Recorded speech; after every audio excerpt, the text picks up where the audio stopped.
He brings out a key from his inventory that he received from the cursed random box, thinking, I reached level 100 at the Jeju Island raid and met the minimum requirements to unlock the dungeon. He looked at the key and was able to see its description. It was the key to the Cardion Temple, and a timer was displayed, showing how much time remained before he could enter the dungeon. Once the time ran out, the key would expire.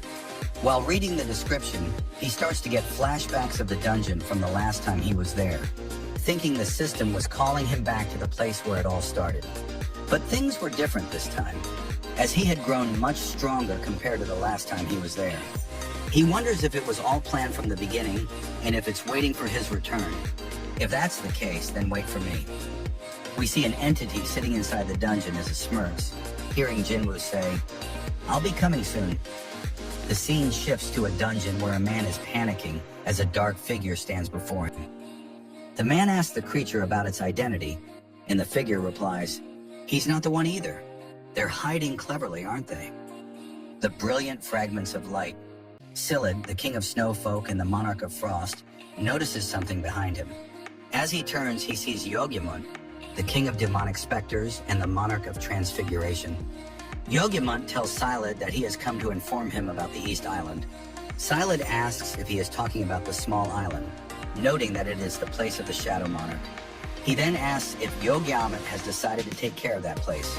Yogyamut tells him that the rulers have decided to release their legions south of that location, adding, I'll take that place.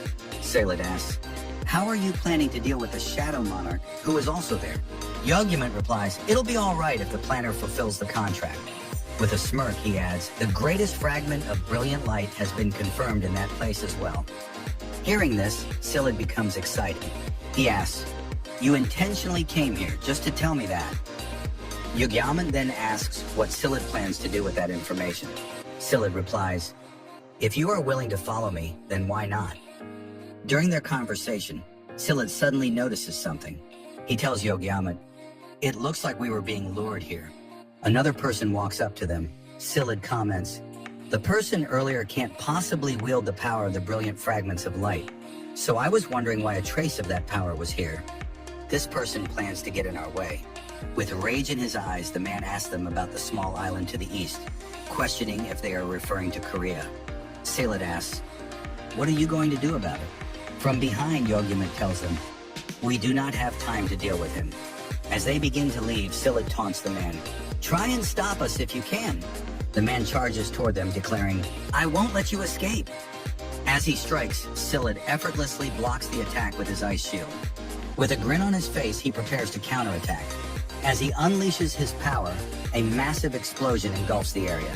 The scene shifts to Jinwoo as he walks to his car. Just as he's about to open the door, a man approaches him and asks, excuse me, are you Sung Jinwoo? He introduces himself as Adam White, a senior official from the Federal Bureau of Hunters. Adam hands Jinwoo his business card and says, it's a pleasure to meet you, Mr. Sung. Feel free to call me Adam. He apologizes for the sudden appearance, explaining that he's been difficult to track down, and he adds that he even stopped by their office. Jinwoo, now thinking Adam might be the person Jinho mentioned who was looking for him, asks, what business do you have with me? Adam responds that he wants to share some information with Jinwoo. Intrigued, Jinwoo asks, what kind of information? Adam replies, perhaps no country or institution in the world could provide the information I'm about to share, except us. When Jinwoo asks why they're willing to share this information with him, Adam explains, because we benefit from sharing knowledge with special individuals like you. He further explains that they had planned to visit him for another reason, but after seeing the events of the Jeju Island raid, their deputy director wanted to meet him in person. Adam smiles and adds, I'd say this is unprecedented, and our deputy director will explain the rest of the details. There's a car nearby if you'd like to meet with him. Curious about the information Adam wants to share, Jinwoo gets into his car and thinks, information, huh? Still unsure if the details they wish to provide are reliable, he tells Adam that he will give it some thought and contact him later. Smiling, Adam comments, how silly of me. I forgot that a good hand should never be hidden when striking a deal. Then he adds, an upgrader. Jinwoo is taken aback. Adam explains, An upgrader is an awakened being who can enhance the abilities of another awakened being. Have you heard of them? As he asks, the scene shifts to a car where Adam and Jinwoo arrive at a building. Adam then introduces Jinwoo to Michael Connor, the Deputy Director of the Federal Bureau of Hunters. Michael shakes Jinwoo's hand and says, "It's a pleasure to meet you." After the introductions, Adam announces that he will serve as their interpreter. Michael, being direct, slides a stack of immigration documents across the table and says, "It usually takes anywhere from 1 to 2 years for processing, but we're willing to make an exception for you." He adds, "Just say the word, and you'll be granted American citizenship in a second."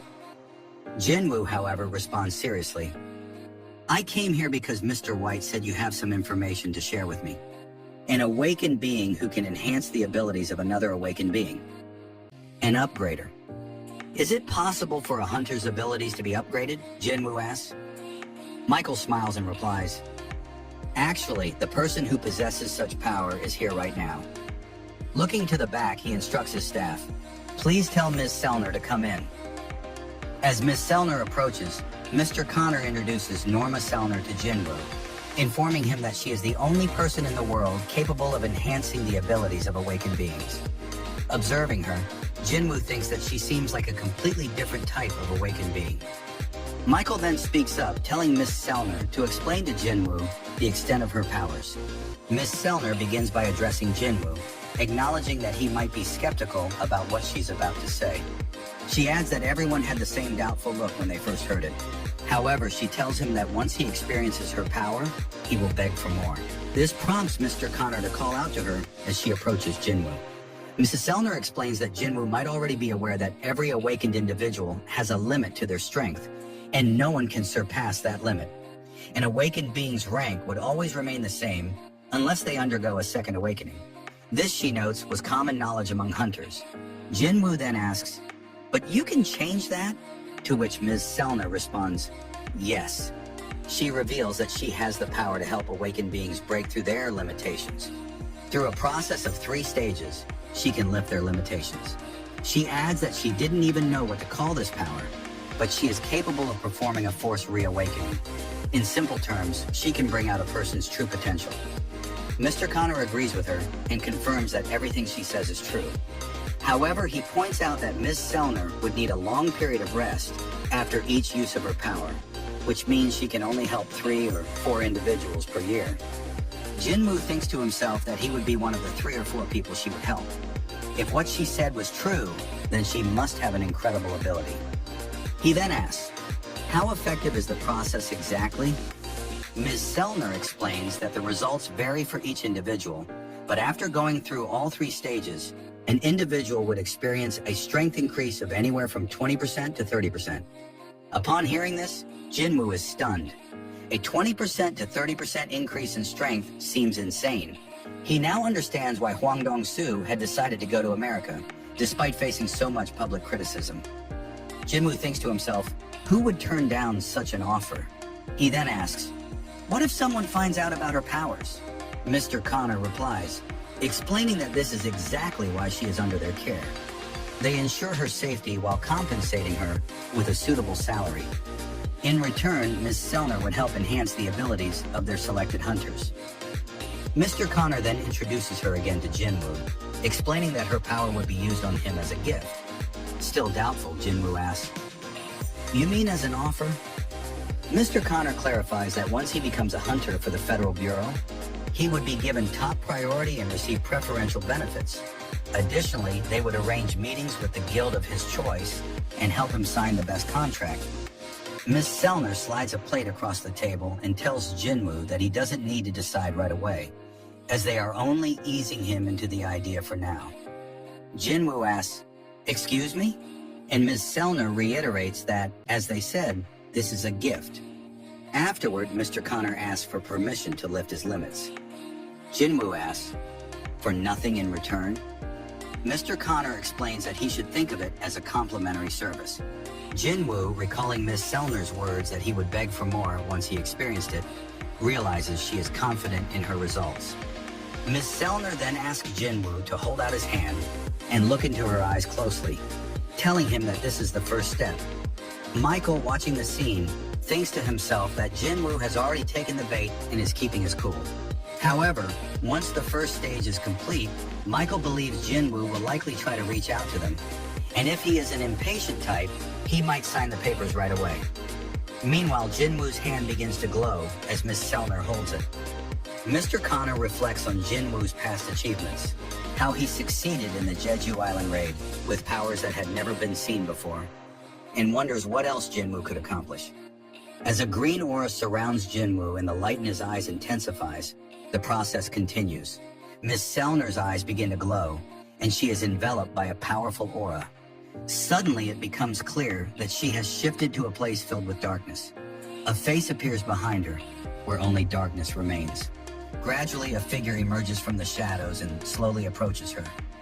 The figure comes closer until it is right in front of her, staring with a terrifying light in its eyes. At this, Miss Selner screams and the process is abruptly halted, shocking everyone in the room. Suddenly, some of their agents draw their guns and point them at Jinwoo, demanding to know what he has done to Miss Selner. Mr. Connor angrily shouts at them, asking if they have lost their minds and if they don't recognize who Jinwoo is. He calls them morons and tells them to go check on Miss Selner if they are concerned. Bowing his head, Mr. Connor apologizes to Jinwoo for the agent's behavior, saying they had stepped out of line. Still shocked, Jinwoo replies, "It's all right." Angrily, Mr. Connor approaches one of the agents and tells him that if they had done something like this to Thomas Andre or Lu Jigang, they would all be dead by now. He coldly orders, "Got it." The agent, terrified, quickly agrees. Mr. Connor then asks Ms. Selner what happened, noticing that she is still trembling. He remarks that she is drenched in sweat and asks if she is feeling unwell. After that, Mr. Connor explains to Jinwoo that Ms. Selner is feeling unwell and asks if it would be okay to reschedule the procedure for another time. Jinwoo agrees. Mr. Connor then instructs Adam to escort Jinwoo out of the room.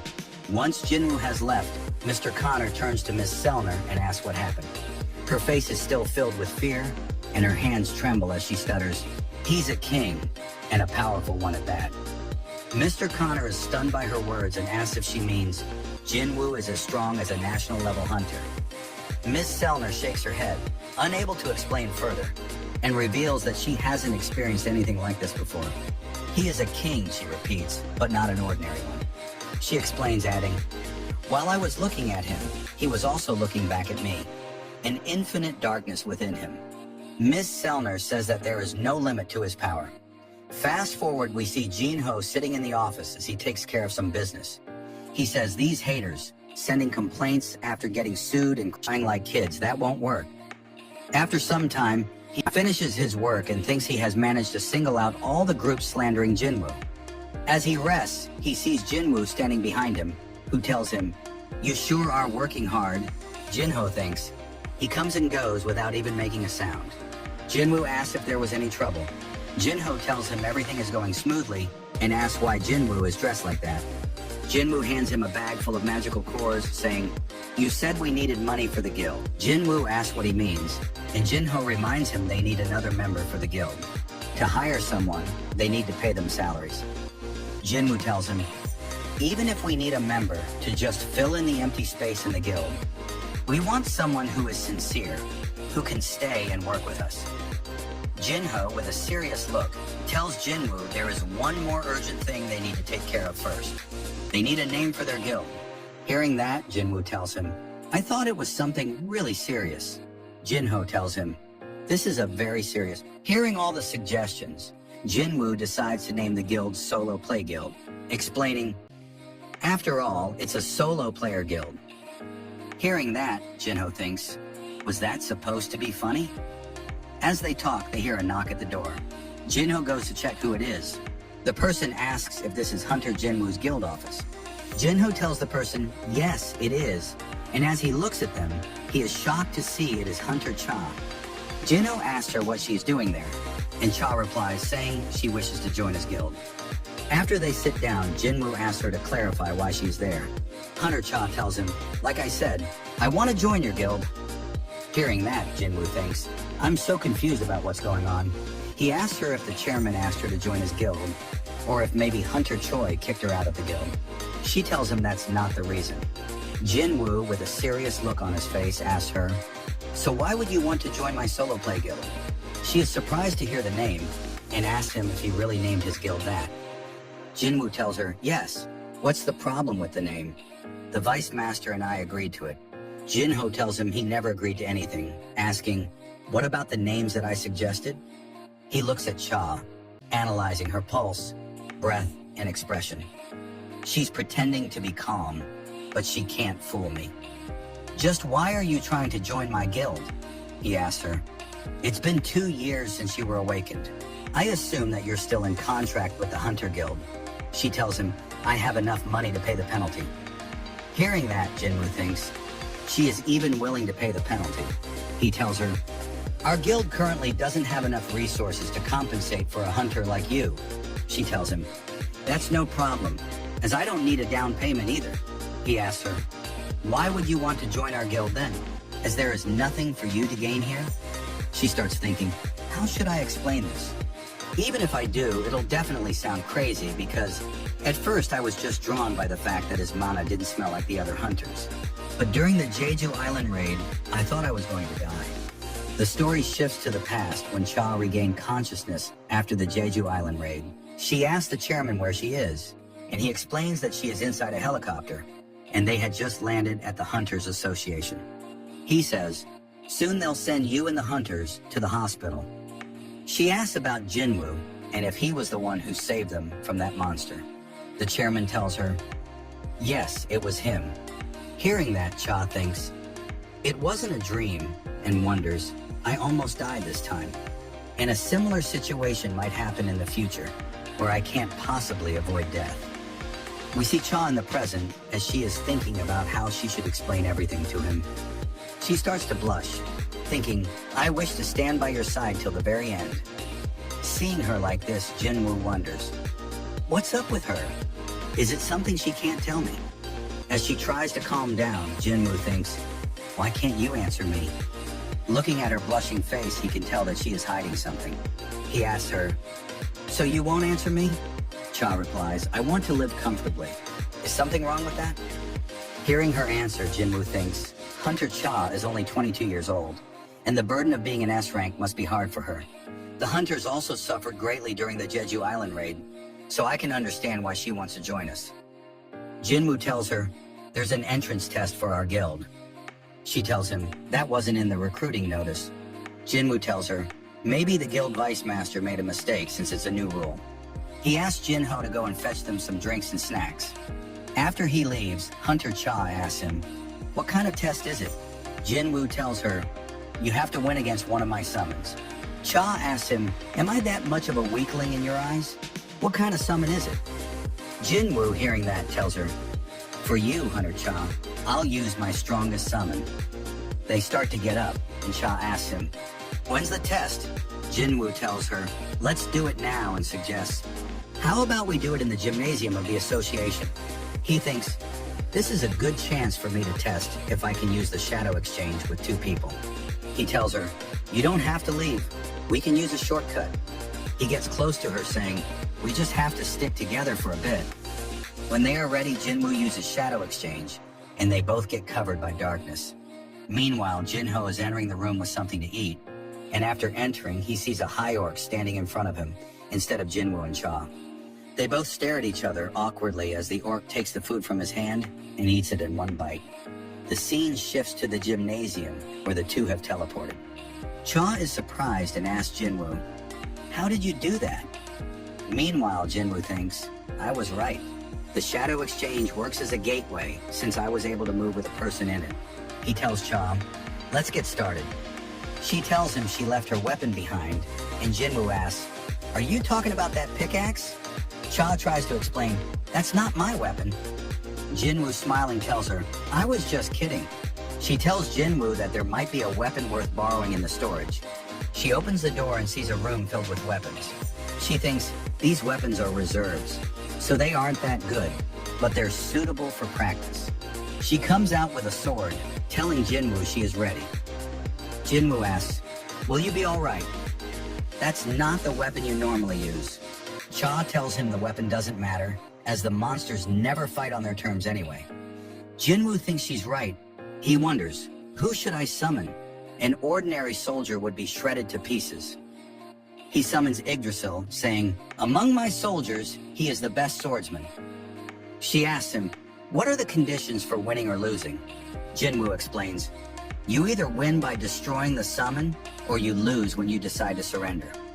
He thinks, "I said I'd call my strongest soldier to test her, but Baru is too much for her." After they had prepared, Jinwoo gave the signal to start the test. He noticed her gathering up her mana, and a thought hits him about what she said. Weapons don't matter. He stopped them, saying, "Wait a moment," and asked Cha to turn back.